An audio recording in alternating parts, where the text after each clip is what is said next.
महाराज जी, आपका प्रश्न है कि इन्होंने हनुमान जी को अपना भाई माना, बचपन से माना था। फिर अभी बड़े होके किसी ने बताया स्त्री साधक हनुमान जी की भक्ति नहीं कर सकते, उनको स्पर्श, बड़े छोटे से हनुमान जी को साथ लेके घूमते हैं। तो महाराज जी, कौन? हाँ, देखो, ये सब अलग बातें हैं, व्यवहार की हैं। हनुमान जी के मैया थे ना, मैया थे ना, बस। ये केवल बात सिद्धि के लिए की जाती है कि जब हनुमान जी को शक्ति के रूप में उनको तो वहां फिर नियम कानून लगते हैं। अभी आप मान लो हनुमान जी मेरे लाला है, कोई रोक पाएगा क्या? मेरे लाला है, मेरा छोटा पुत्र है, मेरा भाई है, मेरे जो भाव देखो, हनुमान जी कोई और नहीं, प्रभु ही तो है ना। तो मुझे इन सब बातों में कि स्त्री को ये इससे, देखो भैया, स्त्री और पुरुष की पोशाक पहने हो आप, ना आप स्त्री हो ना आप पुरुष हो, सच्चाई से समझो। ना थे न रहोगे, बीच में पोशाक मिली है। सरकारी पोशाक नहीं बदलती, आपको ड्यूटी जाना है तो आपकी पोशाक ये है, आप हो भारत के, फौज में हो, लेकिन अलग अलग है। वायुयान, जल, नेवी, थल, आर्मी, अलग अलग पोशाक, पुलिस की अलग, सबकी अलग। पर है सब कौन? भारतीय ना है, हम सब कौन? भगवदंश हैं। ये पोशाक मिली, हम आराधना भगवान की कर सकते हैं। देखो समझो, ना कोई स्त्री है ना कोई पुरुष है, हम सब भगवान के अंश हैं, और अंश एक जैसे हैं।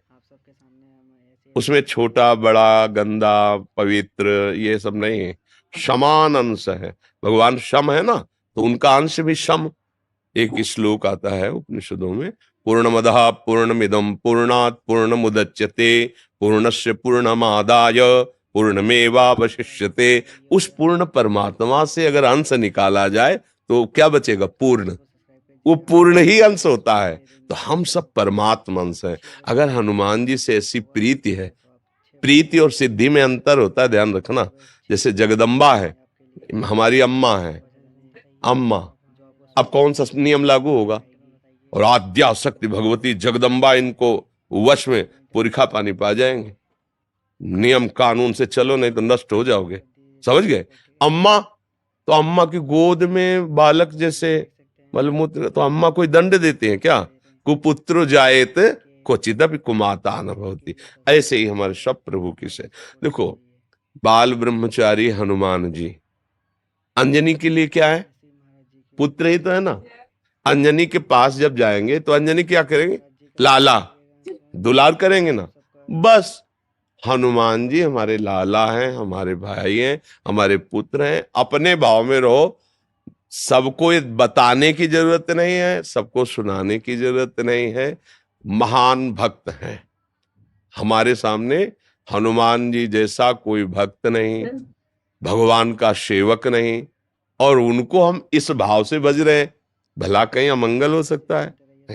नियम कानून लगते हैं पदवी पर, हम उनको से कोई चाह नहीं कर रहे कि आप हमारे अधीन हो, जब मैं बोलूं वो हो जाए। हनुमान जी की जैसे सिद्धियां ग्रहण करना, दैवी शक्तियों को अधीन करना, बोले दुर्गा देवी इनको सिद्ध है, कात्यायनी इनको सिद्ध है, वो एक अलग क्षेत्र हो गया और ये अलग क्षेत्र हो गया। अगर आप इस क्षेत्र में भाव से बज रही है तो कोई न स्त्री है न पुरुष है, भगवान का अंश है, और अपने लाडले को दुलार करना सबका अधिकार है।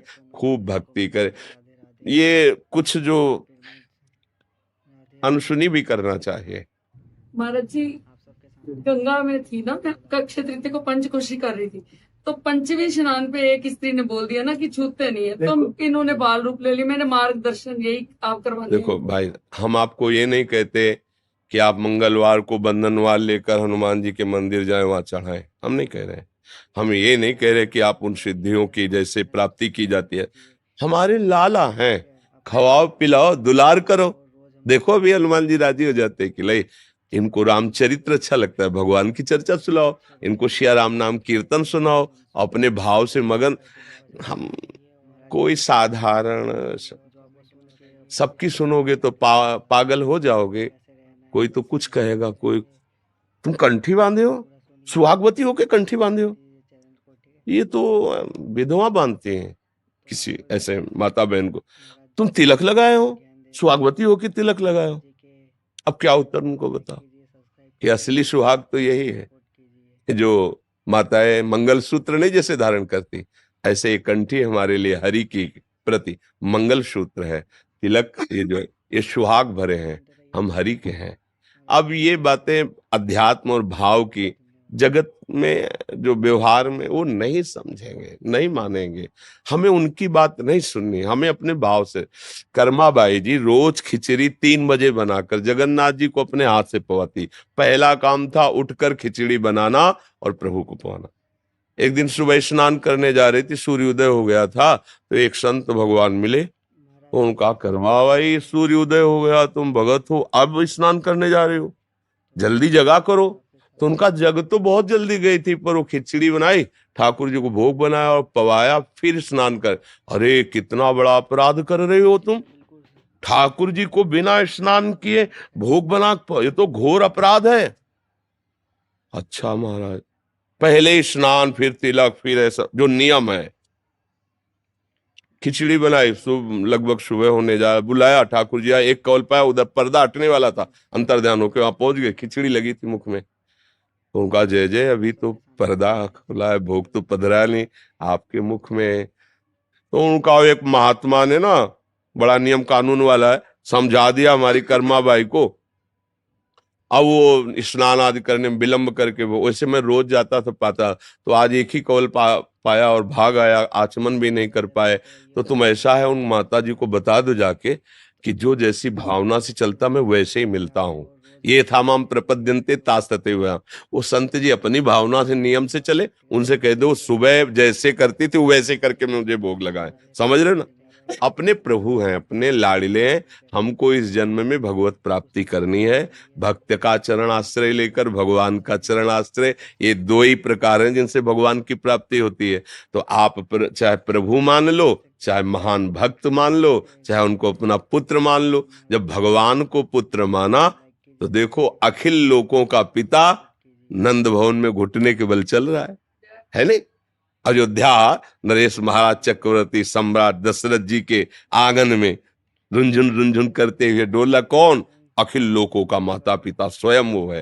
तो हमें लगता है कि यदि हमारी आसक्ति है और हम भावपूर्वक कर रहे हैं, तो हम किसी ब्रह्मचारी की सेवा नहीं कर रहे, किसी सिद्धि प्राप्ति के लिए नहीं कर रहे, हम अपने पुत्र की कर रहे हैं, हम अपने प्रभु की कर रहे हैं, हम अपने लाडले की कर रहे हैं। कहीं कुछ बिगड़ने वाला नहीं, भाव से करो। ये शरीर वास्तविक नहीं है, उपासना वास्तविक है। ये आज है, कल नहीं रहेगा। आप अपने अंदर भाव हटाओ, मैं स्त्री हूं, मैं पुरुष हूं, अभी शुद्ध अध्यात्म जागृत। पर ये साधारण बातें नहीं हैं, तो साधारण लोगों की बातें सुनोगे तो फिर यही सब बातें आएगी। अपने को उपासना करनी, आप भाव से रहो। जहां हनुमान जी वहां सियाराम जी है, क्योंकि बिना हनुमान जी सियाराम के रह ले सकते। तो जब भोग लगाओ तो वही भाव करो, सियाराम जी विराजमान। अच्छा मान लो कोई कह रहा है हनुमान जी को स्त्री की सेवा नहीं करनी चाहिए, तो सियाराम जी की करनी चाहिए? हाँ करनी चाहिए। तो हनुमान जी कहाँ बैठे हैं? उनके चरणों में बैठे ना, है ना? भोग लगेगा तो हनुमान जी को हटा दोगे क्या? स्नान कराओगे तो हनुमान जी को हटा दोगे क्या? वो तो पूरी छवि में वहीं बैठे हैं। छवि हो या राम दरबार हो, जहां राम दरबार है वहां बैठे महाराज हनुमान जी चरणों के पास। तो समझो कहीं ऐसा हो सकता है क्या? तो इसलिए हाँ, हम ये नहीं कहते कि आप बंधनवार लेकर जाओ और हनुमान जी के मंदिर में जाके बंधन, हम ऐसा नहीं कहते। हम अपने भाव की बात, जो वहां सिद्धांत की बात आएगी तो अलग चल। सिद्धांत नियम कानून एक अलग है और प्रेम का कानून अलग है। प्रेम का एक स्वतंत्र कानून होता है और कोई कानून मानता ही नहीं।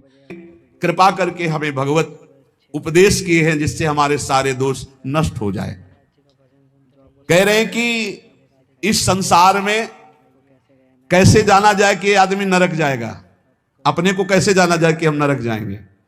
बोले विश्वासघातिनो ये च कृतज्ञाव्रत लोपिनः द्विज देवेषु विद्विष्टा शांतयन्ते धराम नराः। जिसने किसी को विश्वास दिलाया और विश्वासघात कर दिया उसको नरक की प्राप्ति होगी। विश्वासघाती महापापी माना जाता है, कभी विश्वासघात न करे। कोई शरण में आ जाए या किसी को वचन दे दे या किसी को विश्वास दे दे फिर विश्वासघात करे, उसको नरक की प्राप्ति होती है। दूसरा, कृतज्ञ, तुम्हारे साथ उपकार किया, तुमने उपकार नहीं माना, उसका अमंगल किया, नरक की प्राप्ति होगी। तीसरा, आज से मैं ये करूंगा, ऐसा व्रत लिया और व्रत तोड़ दिया बीच में, उसको नरक की प्राप्ति होगी। ये खिलवाड़ नहीं है कि मैं ये व्रत लूंगा, ये ऐसा करूंगा, मैं ऐसा धाम जाऊंगा, ये इतने लोगों को भोजन कराऊंगा। ये कई लोग ऐसे होते हैं जो बड़ी बड़ी बातें कह देते हैं, उनको पता नहीं कि ये खिलवाड़ नहीं है। ऐसा कर दूंगा, ऐसा कर दूंगा, ऐसा कर दूंगा, और किया कुछ नहीं, पहुंच गए नरक। व्रत का उल्लंघन करने वाले, प्रतिज्ञा का उल्लंघन करने वाले, नियम का उल्लंघन करने वाले नरक को प्राप्त होते हैं। मैं इतनी परिक्रमा करूंगा, मैं ऐसा करूं, कुछ भी नहीं। कोई नियम को ऐसे मत लो कि मैं ये करूंगा। ए प्रभु की इच्छा होगी, समय रहा, जीवन रहा तो हो जाएगा, नहीं रहा, आप सामय के मर गए तो। ये बात ध्यान रखिए, आगे चलकर मैं सन्यास लूंगा, विरक्त होके वृंदावन वास करो, नरक जाओगे अगर नहीं विरक्त हुए तो। मैं इतना यहां मंदिर बनवा दूंगा, नहीं बनवाया नरक जाओगे। वचन संभाल के बोलो, आज से मैं कुछ दिन व्रत रहूंगा। बकवास करना बंद कर दे तो जीवन उन्नति में हो जाता है। शाम का भोजन नहीं करूंगा, एकांत भजन करूंगा, नहीं भोजन मत करना, लेकिन सेवा करो, भजन करो। समझे नहीं? वाणी को ऐसे बिखेरते चले जाते। व्रत का उल्लंघन करने वाला नारकी गति को प्राप्त होता है। संतों से द्वेष करने वाला, गुरु से द्वेष करने वाला, ये नरक को प्राप्त होते हैं। और ध्यान से सुनो, जो माता पिता को दंडित करता है, गाली देता है, अपमान करता है, उसे सीधे नरक की प्राप्ति होती है। बिल्कुल पक्का समझ लो। माता पिता भगवान का स्वरूप है। मातृदेवो भव पितृदेवो भव। बिल्कुल बुद्धि खराब मत करो, कलयुग बुद्धि भ्रष्ट कर रहा है। माने मात पिता नहीं देवा, साधुन ते करवावें सेवा, जिनके ये आचरण भवानी ते निश्चर समझानो। राक्षस है, और ऐसे राक्षस अब पुत्र रूप में ज्यादा पैदा हो रहे हैं। एक देखा हूं कि माता को बाल पकड़ के घसीट रहा है, लात से पेट में प्रहार कर रहा है, पिता को थप्पड़ और सीधे छाती पे लात। वाह, इस पुत्र के जानते हो क्या गति होगी? सीधे रो नरक। फिर वहां जो दंड मिलता है, वहां मरना तो है नहीं प्यारे, ना बेहोश हो सकते हो ना मर सकते हो, होश में रहकर दंड भोगना है। नरक की ये खासियत है। 100 बार काटे जाओगे, 100 बार जिंदा रहोगे, उसे यातना देह कहते हैं। होश में ये मत मानना कि नरक वरक नहीं है।